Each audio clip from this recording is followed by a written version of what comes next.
Welcome to another episode of Something Simple and Light with Tolu and Alao. In this episode, we're going to be talking about forecasting the future. If you remember in the last episode, we started this conversation for aspiring operations managers to make their mark in the FMCG space within Nigeria. And we talked about infrastructure and the regulatory environment, the regulatory maze. Today, we're going to deep dive into a conversation that is core and fundamental to supply chain. As you may be aware, supply chain is broadly split into a couple of pillars, right? So we have the plan, source, make, deliver, and return, which talks about reverse logistics. Today, we're going to spend some time talking about forecasting for the future, and that's supply chain planning. And we're also going to talk about effective inventory management, because these are two parts or two sides of a coin, and you will understand that shortly. So let's start with forecasting. Because of how rapidly changing customers' preference moves, especially in the Nigerian context. So I give you an example. Nigerians may like a particular brand of spaghetti, and within months, for whatever reason, maybe there's a campaign, there's a trend that is going on, their focus shifts to something else, and they are probably trying gari or something else, right? Even price, right? Price is a factor. Price changes, things goes up, and people start looking for alternative, and then customer preference changes. So how do you, from an FMCG point of view, forecast for the future?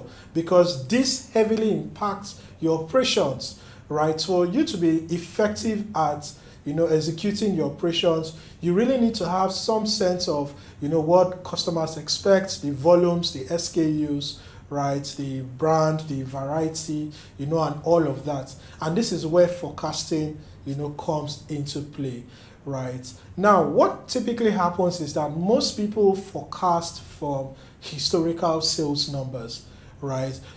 While this is a first step, it's usually not effective for many reasons, right? Now, when we think about it, for me to know my historical sales numbers, right, I need to have a system of tracking those sales, right?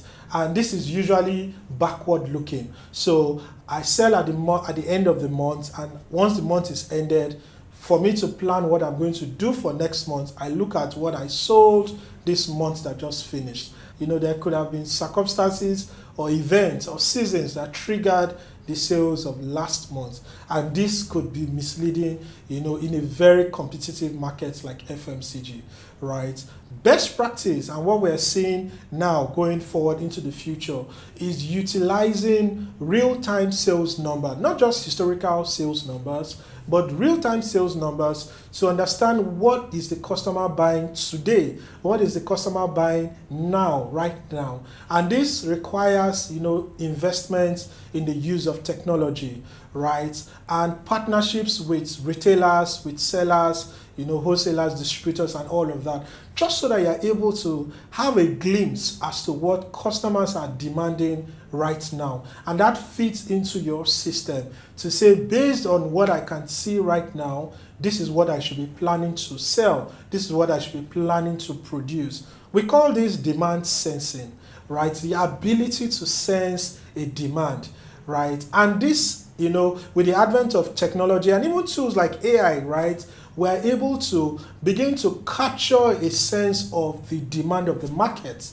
right? This demand sensing could be from social media, right, from customer patterns online, right? If you have an online channel, it could be from, markets, your open markets or your channel partners, right, where they have some form of systems to tell you what they sell on a real-time basis, right? What we're beginning to see is companies and organizations partnering with retailers to have some form of tablets, some form of device or app where they log in their actual sales as it happens, right, for their products.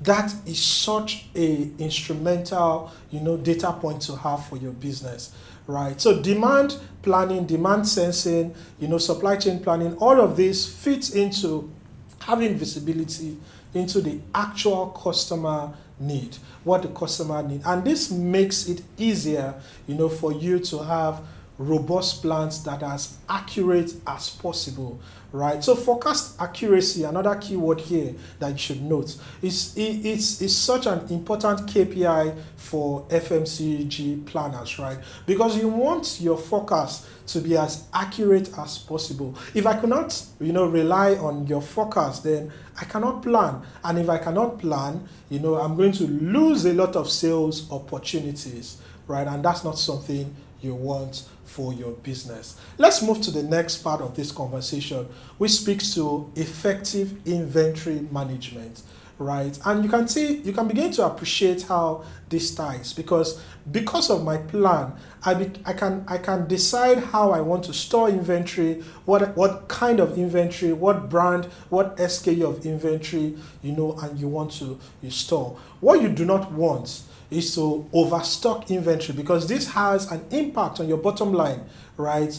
Holding on to cost. In fact, the way I like to think about it is that inventory is money sitting on the floor, right? So you don't want to have more than you need to have, right, in terms of inventory. And this is why, demand sensing is important.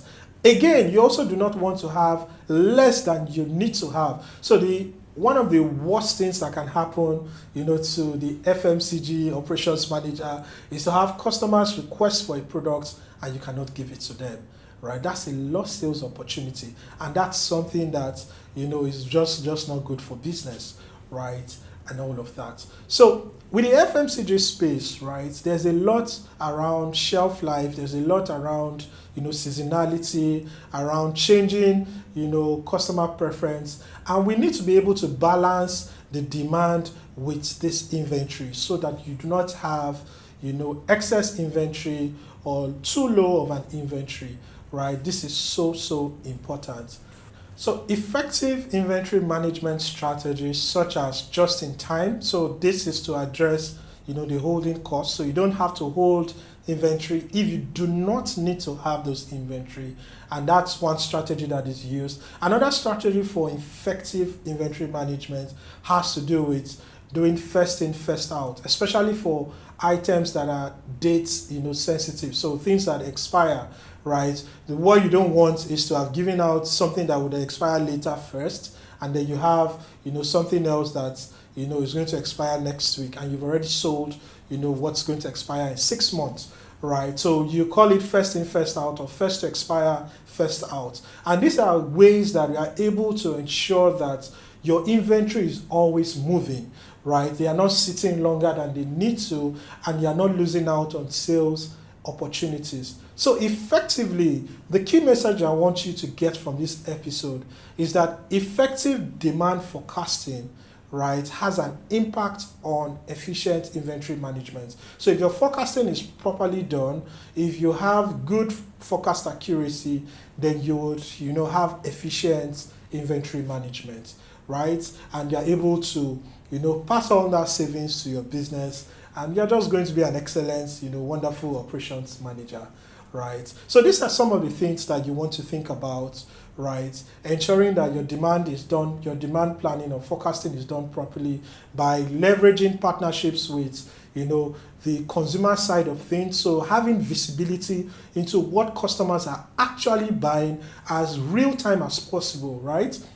You also don't want to lose track of the seasonality involved, by also exploring what has happened over a period of time and trying to see their patterns. And, this is where, we'll see a lot of strong application of AI. I'm going to talk about this in a later episode when we talk about the future, right? But we're beginning to see, use of, data-driven supply chain transformation.